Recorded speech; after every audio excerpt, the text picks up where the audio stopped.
Jedna majka je nakon 3 desetljeća konačno pronašla kosti svoga sina. Majka Jean-Michel Nicolia prvi je put nakon njegova pronalaska s nama podijelila svoje emocije. Kako su izgledali razgovori sa sinom i što je rekla francuskom predsjedniku Macronu? Samo za RTL Danas otkrila je Dajana Šošić. Dobrodošli u RTL Danas. Čekali ste duge 34 godine. Čemu ste razmišljali kada ste neki dan stajali na groblju u Vukovaru? Jean-Michel, la dernière fois qu'il m'a téléphoné, c'était le 6 octobre. Et il pleurait. Il disait, je ne pensais pas qu'il y avait tant d'horreur, surtout pour les civils. Il dit, nous sommes des combattants, d'accord, mais pas les civils, pas les civils. Voilà. Et j'ai eu de la chance que des journalistes français soient à Vukovar. Ils ont demandé où se trouvait l'hôpital. Bon, on leur a indiqué et ils ont fait un enregistrement de Jean-Michel.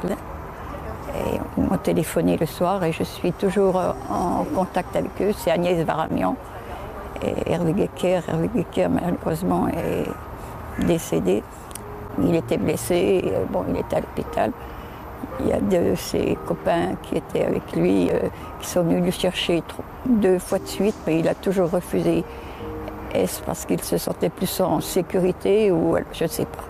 Mais toujours un espoir, mais là, il n'était pas passé au travers les gouttes.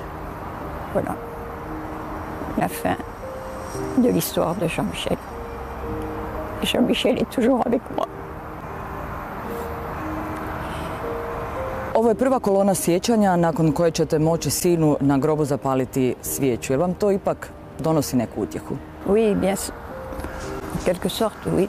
Je sais maintenant où je pourrais me recueillir, où je sais où... Non. Mais je pense toujours aux familles. Parce que je trouvais que Jean-Michel, on le mettait toujours en avant et ça me déplaisait. Bon, parce qu'il était étranger, mais c'est lui qui avait choisi, personne ne l'a forcé, et c'est lui... On lisait la presse, moi j'ai toujours beaucoup lu, j'achetais beaucoup de journaux, et dès qu'il avait terminé ses cours, il venait vers moi et il lisait. Et tout de suite il a compris, moi je ne pensais pas qu'on allait laisser tomber la Croatie comme elle le fut malheureusement. Et il m'a dit, mais la Serbie, maman, elle a la Russie avec elle. Et j'ai dit, oui mais nous, mais ils n'en ont rien à faire. L'Europe n'en a rien à faire de la Croatie. Et il avait raison, en quelque sorte. Et moi, j'ai demandé la nationalité croate. Il faut que j'apprenne le croate, ça va être plus difficile. Et je vais rester ici, j'ai plus rien à faire en France. Ce n'est plus mon pays, la France. Što je po vama vašeg sina nagnalo na odlazak u Vukovar? Parce qu'il trouvait que ce qui se passait, c'était David contre Goliath.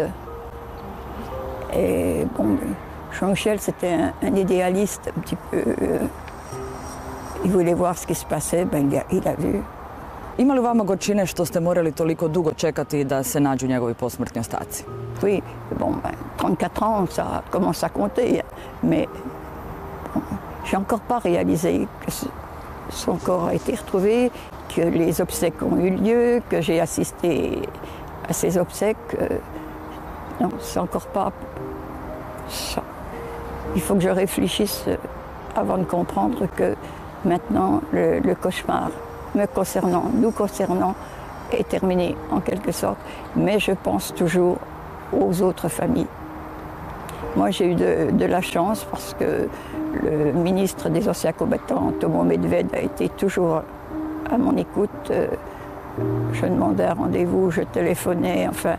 Il a toujours été présent, puis M. Plenković aussi, le Premier ministre.